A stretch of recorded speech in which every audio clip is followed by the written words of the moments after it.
Nou, twee sielkundiges van Bloemfontein, Estie Pistorius en Jaco van der Merwe, het natuurlik kragte saam gespan om aan 'n nuwe reeks kinderboeke te skryf. En dit is so belangrik want hulle raak temas aan soos boelies, angs en nog baie meer. En is ons voorreg dan om vanoggend met Estie en Jaco te gesels. Goeiemôre julle. Goeiemôre. Dit is so lekker om vanoggend met julle te gesels, veral oor hierdie reeks kinderboeke wat so baie belangrike temas aanspreek.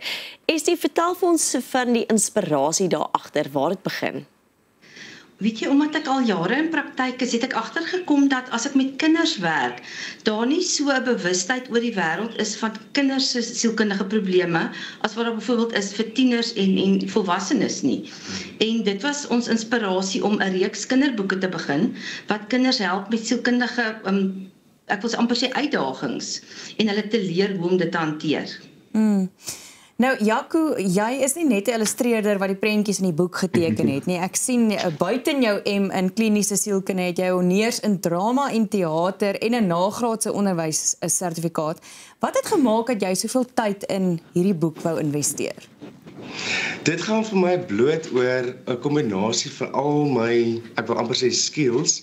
So dit is vir my 'n speelterrein. So om sielkunde nou te kombineer met fotografie en my drama en die goed, dit is vir my heerlik om die goed bymekaar uit te bring. So ja, die grade het altyd gevorm tot by waar ons nou kan praat oor Mentanimals en ek dink dit maak my bietjie meer gemaklik op die skerm as andersins. Estie, hoekom het julle besluit juis om dierekarakters te gebruik in Mentanimals om te praat oor hierdie sosiale of psigologiese probleme? Ek het gesien dat kinders, selfs autistiese kinders, baie goed reageer. Ek doen perdeterapie en hondeterapie ook, en dat hulle baie goed reageer daarop. Ek is self baie lief vir diere, en daarom het ons besluit om dierekarakters te gebruik. So wat ons doen in elke boek is om ook die spesifieke diertjies se eienskappe uit te lig in die boek, sodat kinders 'n liefde vir die natuur en vir diere kan ontwikkel. En wat sou jy sê, Jaco, is die kernboodskap van Mentanimals aan mense? En is dit, ek wil amper sê, dit is nie net vir kinders gemik nie, want die groot mense kan eintlik met hulle innerlike kind, dalk gebroke kind, ook daarmee identifiseer, nê? Definitief wat jy sê. So grootendeels gaan dit maar, die kinderboeke is basies geskryf van die ouderdom graad RR of voorskool, tot en met graad 3-4 is die boeklengte, as hulle dit so kan noem.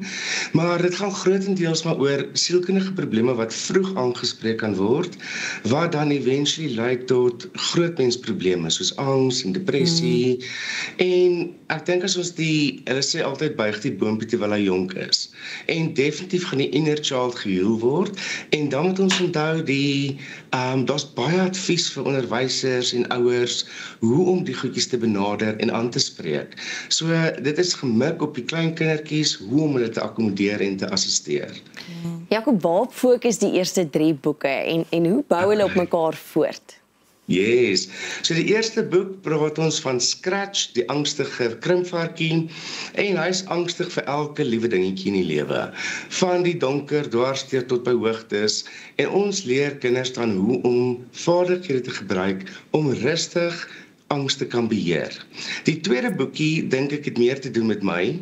Dit gaan oor aandag-afleibaarheid, hip en hop, die besige hasies, en die karakters van die goed bly, selfs hulle almal bly in Happy Valley, en die stories bou dan in hierdie Happy Valley wat als gebeur in hierdie dieregemeenskap. Die derde boek wat ons geskryf het is Bacon en Banger, die boelies, en hulle is 2 varkies, en ewe skielik word Happy Valley 'n disaster. Sorry vir my Engels hier tussenin, maar dit raak 'n totale boeliespil, en nou moet die hele Happy Valley opstaan om te kyk hoe gaan ons die ander diertjies help. So die storiekarakters, ons bou eers 'n paar karakters op en dan raak hulle deel van die reeks. So Scratch word nou geboelie deur die varkies, Hip en Hop word geboelie deur Bacon en Banger. So die stories bou basies op mekaar op. So ons gaan nog karaktertjies inbring, maar ons sal daaroor praat. Dit klink fantasties.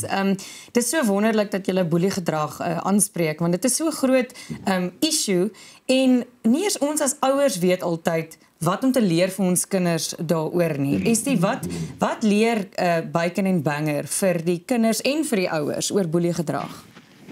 Ek dink dit is belangrik dat dit leer dat boeliegedrag glad nie geduld moet word nie. By skole, dis eintlik 'n hele projek wat ons by skole wil begin. Dat kinders saam staan. Ons het byvoorbeeld in die boek kies hulle elke week 'n vriendelikheidskampioen.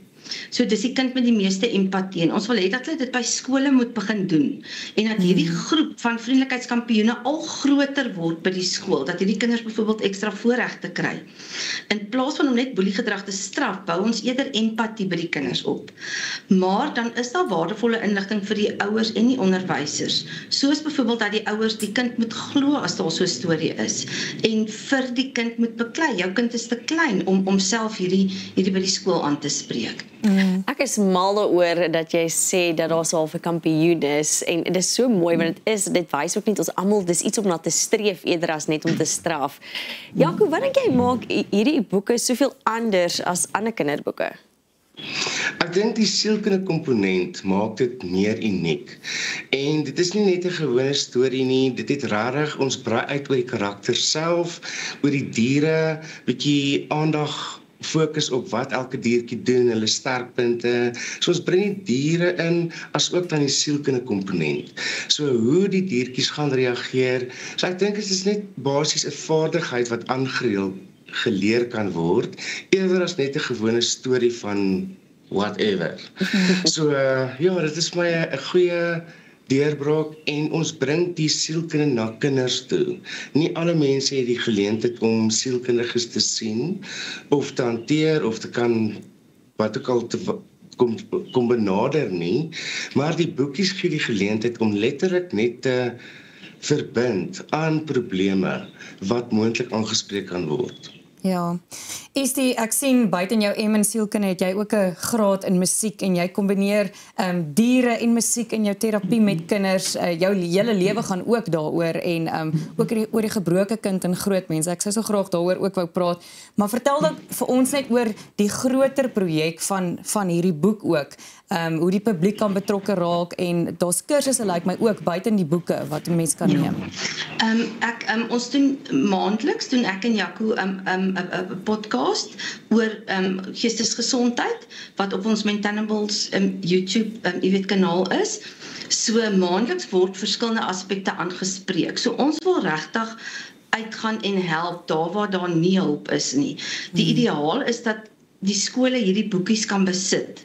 Dat die juffrouens in die grondslagfase dit kan besit en dit met die kindertjies deurgaan, want die meeste kinders het nie toegang tot mediese fondse en sielkundiges nie.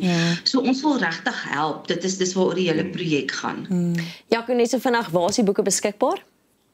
Die boeke kan mens aanlyn bestel by ons webwerf www.mentanimals.com en ons sal later ander platforms ook begin kyk na, soos Takealot, maar vir nou kan jy op die webtuiste self die boekies bestel.